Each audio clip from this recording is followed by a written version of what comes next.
Today we're going to be talking about Maxwell, who is Epstein's madame. Epstein, as many of you probably already remember, allegedly committed suicide while waiting trial for heinous acts on Epstein Island, human sex trafficking, and hosting many elites, many common names that we would know. And so, as he allegedly committed suicide, a lot of people suspect that there was foul play to keep him from talking. And so we want to recap Maxwell's fate right now and hope that she stays alive and she names names, because it's real important.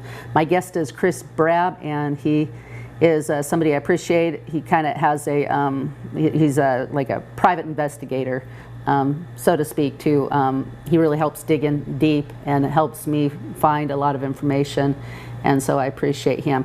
Right now you're watching a introduction to a show we did a while ago because I had technical difficulties. So there's a little of that. I hope you can dismiss that and enjoy the show. Thanks for having me back. Again, this is one of those issues that we've said before is like not a super fun one to have to dig into and to discuss out loud, because the things that are being discussed here are just disgusting, just kind of repugnant to human nature, and most of us are good people. Yeah. And I certainly don't want to come across as glorifying any of this kind of stuff, or just by saying it out loud sometimes I feel like we're giving it credence, and I just want to protect against that, and what we say is really just to help people understand what's going on in the world. Yeah. Yeah, you know, we need to, you know, when we vote in people to office, people just blindly, you know, follow the media. Well, part of the media is involved in this. Yeah, that's right. Yeah, so. And sadly, yes, yeah. Some of the media isn't too, and that's the great thing, is that we do have some really excellent people that are investigating this kind of stuff and reporting it accurately too. When something like this happens, having a base of reporting that's actually going to be more objective as opposed to subjective, or as opposed to sponsored. Sponsored media is not always going to give you the kind of truth that you're looking for. So hopefully we can shed some light on that today through some of the information we have. Yeah. Well, and an example, who's the guy that always gives Trump a hard time? One of the media guys, the main one. I just can't recall his name right now. Brian Stelter, Chris Cuomo. We've got several that are that are doing that. You didn't quite get there yet. I think it starts with an S. I don't know. I don't pay much attention to those guys. So. Yeah. Well, anyway, so he did a report on a little bit, just a tiny bit, you know, and did connect Epstein with Clinton a little bit, just barely. And then they said, but Epstein was also friends with Trump. Yeah, well. Not true. Friends. Well, no, they weren't friends. I know. Trump kicked them out. They associated together on a couple of occasions. Because they were both billionaires. Sure, and you know, you think about financiers and things like that, high roller parties and things. All kinds of people get invited to those things. It's not like just because they shared the same space or the same air that somehow they were associated. And I would never say that about anyone else either. The ties that you're talking about with Clinton, however, are a whole lot different than the ties that he had to anything that we know about Donald Trump. So Donald Trump, like you said, actually had him 86th from his Mar-a-Lago resort. When he found out that he was looking at underage girls. He may have even had underage girls that were there, which is the rumor that I've heard. I mean, again, all that is very much hush-hush. It's not something that anybody wants to advertise. But I think that he was kicked out for a very blatant and very big disregard for, morality is kind of how I look at that. I don't think Trump wants anything to do with that. So. Right. You know, and again, if we had a media that was honest, you know, that's why we call it the fake news, or Trump calls it the fake news, because, you know, they report on things that, you know, and don't report on important stuff like this. So. Well, it's interesting that you brought the Trump thing up, because that's part of my information gathering today is some rumor about that, and I'm just going to shrug and say at this point we don't know. I have a suspicion that I know certain things, but I don't really know, because there is still a little bit of darkness cast in this direction. Intentional misinformation, leading people down an information trail that may not actually be accurate, things like that. It's all part of setting the stage if Ghislaine Maxwell is actually arraigned and taken to court, if she lives that long, then you know, I think all of this will play out ultimately. Okay, so let's just do an overview, or have an overview on, okay, sure. Who is Epstein, and Okay. then who is Maxwell? All right, well, Epstein, Jeffrey Epstein was a billionaire. I believe that he may have been a billionaire that was created by some other very powerful people. I don't know that he actually created his own wealth, except in as much as he participated in this racket, and he earned his money, so to speak, from these other people. But Jeffrey Epstein was a known convicted pedophile. He has many, many accusers, young ladies in particular, and they were young then when the abuse happened. Now they're a little bit older, and they're blowing the whistle. And there's a bunch of them coming out right now talking about this, especially in light of what just happened here. But I have to reiterate that I don't believe that Jeffrey Epstein killed himself. The circumstances around his death, which happened inside of a federal jail, for lack of a better description, in New York, some very big inconsistencies happened. Like the cameras were turned a different direction. Right now, the videotape that was supposed to be taken from his cell has vanished mysteriously. There are even some conspiracy theories out there that suggest that perhaps Jeffrey Epstein is still alive, because the circumstances of his death were so peculiar, and the timing of it was also so peculiar that that there are some, of course, who just jump to the conclusion, well, he must still be alive, because they made it look like he was murdered to make it to throw off his enemies. Does that make sense? And then they secreted him away somewhere else where he's waiting to stand trial or to testify or whatever. So that's I don't buy that necessarily. I think I'm pretty sure he's dead. I don't, you know, I'm not really going with that conspiracy theory, but there are some people who really genuinely believe that. What I believe is that Jeffrey Epstein was guilty of some heinous crimes against humanity. And I believe that he was involved with satanic ritual abuse of young people, both males and females. That he was involved with the trafficking, the kidnapping and the trafficking of young people from all over the world. I believe that he had very deep and sensitive ties and connections to some of the most powerful politicians, bankers, royal family, and every other kind of power broker in the world, I believe, has some dirt in the Epstein arena, so to speak. Okay, so he was not a billionaire for no reason. He kept people's secrets and helped them get what they wanted in terms of their illicit relationships with minors. So, from what I hear, some of the people on the island, the girls were as young as 14. Yeah, I've even heard as young as 12. Some of them are. They start grooming these girls at a very young age, which is where Ghislaine Maxwell kind of came into the picture. Epstein was more of he was the one who was brutal. He was the one that inflicted the rape and essentially the torture on these kids. Whereas Ghislaine Maxwell, and I'll get into who she is a little bit more, but where she came in was more, like you said, more of like a madam or a procurement officer, if you will, for this disgusting human trafficking business that they were running. She would befriend the girls and get their trust and bring them on the island. How about the children from Haiti that we have discovered, and then also some of the people coming up from the border from Mexico? That's a huge human. It's huge. It is huge. It's a huge issue. Is Epstein tied in with any of those? Yeah, I believe so. There's a little bit of a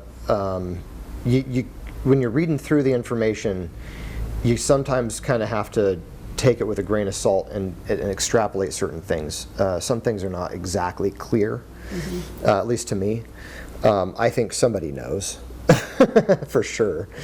But in terms of what's available out there on the information market, it's kind of hard to suss out all the exact details because there's also this active investigation going on. So there's some of the details that fall under the rug. But yes, long story short, yes. There was a person, a higher up in the Hillary Clinton organization, and I believe she was actually an executive for the Clinton Foundation. And her name is escaping me right now. I do know her name. I could find it pretty easily. But the bottom line is she was caught in Haiti with three digits worth of kids. And she was arrested for child trafficking and convicted. Over 100. Over 100. Yeah, I think it's something. I want to say it was something like 300. That to me is less relevant than what she was actually trying to do. The number of children, the number of victims, is less relevant to the story than what she actually did, which was stealing these children from Haiti after a major natural disaster, trying to take them out of the country and basically pimp them out through the Clinton Foundation, which would have been through Jeffrey Epstein's organization. So that is how they were connected. So it wasn't just Bill Clinton, who his name is on the Lolita Express. The Lolita Express, yeah. Many times. Right. I mean, so he's been to Epstein Island many times. Yes. People should be discussed with the Clintons instead of supporting him. Yeah, it's true. Yeah. Yeah, no, the Clintons. But so there's more connection than just him wanting to go there and. Okay. Yeah, this has a lot to do with business too. This has a lot to do with what these people are involved with, what they call business. And I want to be specific about that. It's not what I would call a business, right, but it's what they called a business, and it's how they operated. Yeah. To them, humans are currency. So in terms of business exchange, of course, when you're trying to get a deal done with a high roller in some organization, and you need to use a little bit of leverage against that person, there are ways of making people cooperate. And especially with humans in our flesh, the temptations of our flesh.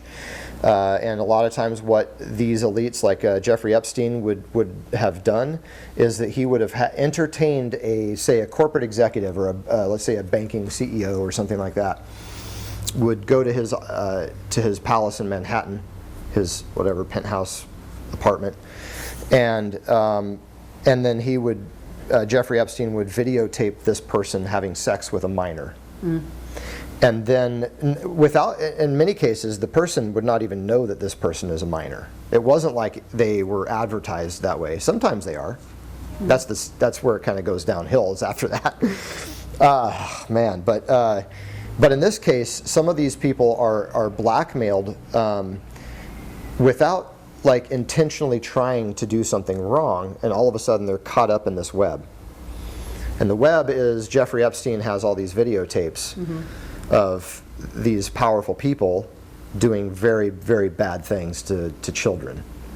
So that's Jeffrey Epstein in a nutshell. And so do you think like a lot of the politicians, let's see, he was a Republican politician. Dennis Hastert was one of them. Well, the one, there hasn't been any talk about him. I just know the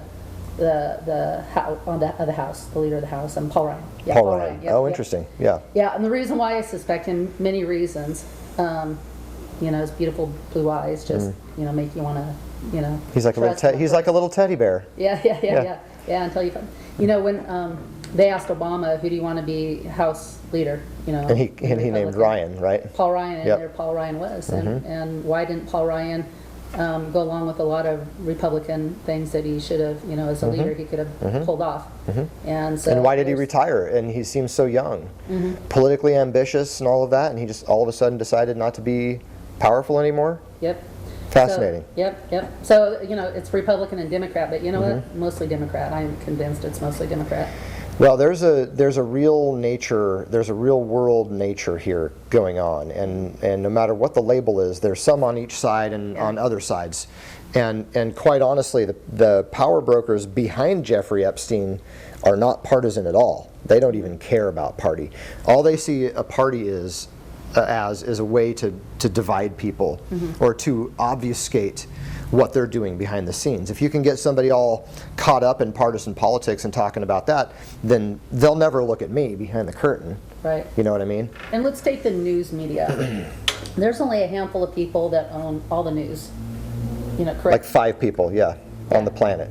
Okay. So are all these 5 people, do you think that they're caught up in human sex trafficking? Because they're not talking about it. you know, I think that the media is complicit at various levels. I don't think that everybody in the media is complicit, obviously, but I do believe that some of the chief executives and the higher ups in the management structure in most of the mainstream media, I can say comfortably most of the mainstream media is you know, they have people that go to Bohemian Grove. They have, you know, they have their representation in the Bilderberg group. They have secrets on each other, and some of these people are absolutely involved in this child trafficking network. Because if they weren't, they wouldn't be covering it up like they are right now, like just completely ignoring it. Essentially, I mean, outside of having Ghislaine Maxwell arrested, that's a big story. And who's talking about it? Well, mostly it's alternative media talking about it. But there are I would assume Tucker Carlson's probably talking about it. Tucker Carlson has talked about it. Hannity's probably the Epic Times has many articles. The New York Post has some articles about it. And then New York Post is a little bit more mainstream. But they're definitely more on the conservative side of things, if you will. But, you know, the New York Times has briefly touched on it. The Washington Post has briefly touched on it. But none of them are giving it any kind of, like, none of the editors are sending out any, like, deep investigative journalists to go out there and uncover what's going on. The only investigative journalists that are actually really reporting on this well are people like the Epic Times and other organizations that are more, I would say, more up and coming. I don't want to put them on the fringe, because actually they're the ones that are out there telling the real truth and actually doing reporting. Whereas some of these old institutional media companies are not, they're not really interested in that. They're really more interested in creating a narrative and sticking to that narrative. So that's part of what tells me. That's the evidence that I have, along with people who have been named, CEOs, various power brokers in the media world have been named as some of these pedophiles by various witnesses and various victims over the years. So, of course it's happening. It's happening at every level, at every powerful industry like that. Yep, and you know, we put up with it. We elect these people. We put them in office. We watch their movies. You know, we buy their products. Yeah. If the news isn't talking about it, then they're fake news. I mean, you know, when Trump says fake news, this is what he's talking about. This is one of the things he's talking about. Now, you know, and they say that, I've heard it said, that Trump knows where the bodies are buried, you know, kind of thing. And so they are, after Trump, they make lies up about Trump to try to get him out of office, to try to get him where people are going to listen to him, because he knows what's going on and he's trying to expose it. He's trying to, you know, get these people arrested like Maxwell and take care of this problem. One of the things that I always like to do is find out what the mainstream media is saying, or what the enemies of goodness are saying about somebody who's actually doing something right. And by the way, just statistically speaking, more pedophiles and child trafficking crimes have been prosecuted under Trump than any other president in history. I heard that. So, you know, the numbers speak for themselves. And nobody's reporting that. Nobody's going to touch it. Nobody's going to touch it. It's huge. I don't know what the numbers are off the top of my head. It's a lot, though. Thousands. Craig Sawyer. Craig Sawyer's huge. Yeah. So the numbers are. It's. And you think, my goodness, that many people are going down for this crime. How many more of them are out there? There are so many. We could spend the rest of this decade going after these people and probably not even get them all, you know, because they have money, they got connections, and they're in hiding. Okay, so Ghislaine Maxwell's, Jeffrey Epstein's basically longtime associate, a girlfriend for some time, and definitely one of the abusers of these girls. And she has been charged with 6 counts: conspiracy to entice minors to travel to engage in illicit or illegal sex acts, enticement of a minor to travel to engage in illegal sex acts, conspiracy to transport minors with intent to engage in criminal sexual activity, transportation of a minor with intent to engage in criminal sexual activity, and 2 counts of perjury. Prosecutors also accused Maxwell, a one-time girlfriend of Epstein's, of repeatedly lying about her involvement in the financier's sex trafficking ring during the 2016 deposition. So that's the level at which she is accused. I was reading another account of one of the young ladies that was abused. Her name is Sarah Ransom, and she says Ghislaine Maxwell had a co-conspirator named Sarah Kellen. And Sarah was like the office manager on the island, and also took care of the meetings at the Manhattan Palace as well. But essentially what this victim was talking about was, while she was being held there against her will, on the island against her will, one of these two ladies, Ghislaine Maxwell or Sarah Kellen, would call for her. Epstein would call for her, and one of them would, say, "Hey, come on up." And basically what that meant was, "Come on up, it's time for Epstein to rape you again." And so she was being traumatized and brutalized over and over again while she's being held captive on this island. And an absolute nightmare. And she's not the only one. This is just one of many people who experience this. And there are many who are speaking out about it right now too. So another interesting point about this, just that I'll touch on real briefly, is Deutsche Bank was just fined $150 million over an Epstein connection. They allowed all of this stuff to go on, transactions and everything else to go on through their financial institution, even though they knew that it was for the purpose of sexual trafficking and criminal activity. So they were just fined. And what's that? $150 million to Deutsche Bank is like a drop in the bucket. It's like a slap on the wrist. But at least we have this this is part of the body of evidence that suggests that these people are just disgusting criminals, Another interesting note is we need to keep an eye on how Ghislaine Maxwell thrives while she's in prison, or fails to thrive, as the case might be. She's being held in the same jail now that Epstein was in when he died, mysteriously. Before that, when she was on the run, she was being guarded by a contractor that hires Navy SEALs, ex-Navy SEALs, and other special operators, because she was having death threats and things like that against her, of course. She has a black book that has many, many, many bits of information and people's names in it. Lots of information. And another one that I just read was that she has access to these tapes. The only thing that I can think of that might prevent a whole bunch, like a big data dump, is if there is some sort of other sealed indictments against other people that she's going to name. So we might not actually have the whole story for quite some time. I pray for her safety. Yes. I think she's a monster. I think she is a horrible individual. Like, she's done some really seriously bad things to people. But I do pray for her safety right now, so that she can testify, so that we can get the information that we need from her. Yep. And hopefully she can serve time too, and actually do the time that she did for the crimes, yep, that she's done. So, yep. Anyways, that's kind of the overview of what's going on right now. Okay.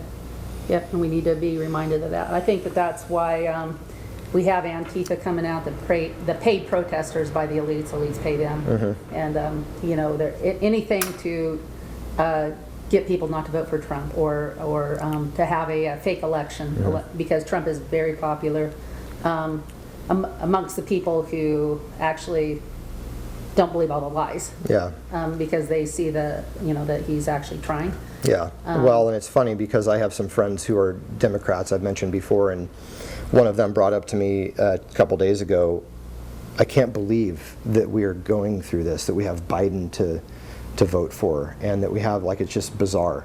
And I said, it's a terrible time to be a Democrat, isn't it? Yeah. Well, and this is a person that's a loyal Democrat, kind of a liberal, I guess you could say. And she was lamenting the fact that it's just crumbling. It just seems like a house of cards, basically. Yeah, because Biden can be controlled, and I think Bernie Sanders, as far as I know, he wasn't part of the secret society. I don't know. Yeah. Okay.